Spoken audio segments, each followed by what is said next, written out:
So we now turn back to the latest news from the Vatican. Pope Francis remains in critical condition at a hospital in Rome this morning, battling double pneumonia and experiencing the early stages of kidney failure. The 88-year-old pontiff has been hospitalized for 10 days now. The Vatican says the Pope was able to rest and had a good night yesterday. For more on Pope Francis's condition, let's welcome in the director of ProLifeCentral.org, Father Frank Pavone. Good morning. It's great to see you, my friend. Good to see you, Mark. How are you?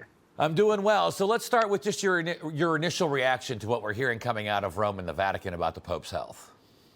Well, of course, it's always sad, especially, as Catholics, we rally around the Pope as a center of unity. And so our heartfelt prayers, fraternal concern and love go out to him, with prayers for his recovery and gratitude for all that he's done during his life serving the church.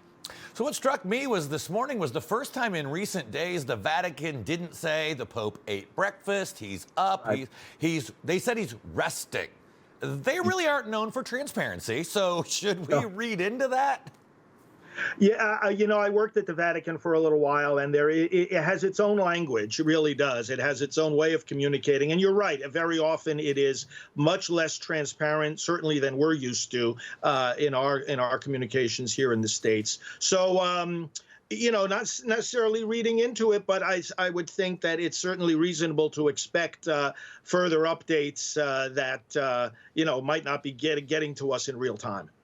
So, and while we all wish the pontiff a speedy recovery, a quick recovery, Pope Benedict XVI was the first pope in centuries to actually resign or kind of go into retirement because of his health. Would you see any situation like that with Pope Francis?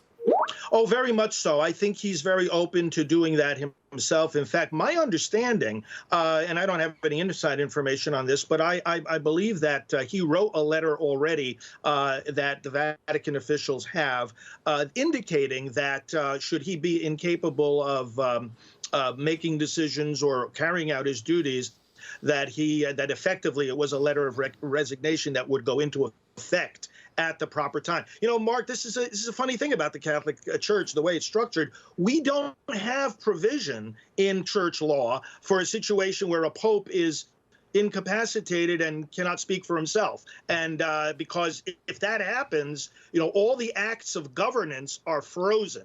Who's the bishop of this diocese? Who's the head of this Vatican agency? Everything gets frozen in time if the Pope is unable to consciously, freely act.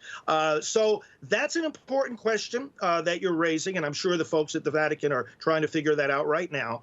And then another thing, though, of course, I have to express too the deep concern that so many within the Catholic community and outside the Catholic community have had about Pope Francis. In many ways, this has been a pontificate of confusion. The role of the Pope is supposed to be to clarify the faith, to strengthen, as Jesus said to Peter, strengthen your brothers and sisters. We are supposed to come away knowing the faith more clearly. And unfortunately, for whatever reason, not to judge his motives, but to look at the fruits of it, it's caused a lot of confusion. We've got to get back, hopefully, to more clarity and forceful teaching coming from the Vicar of Christ.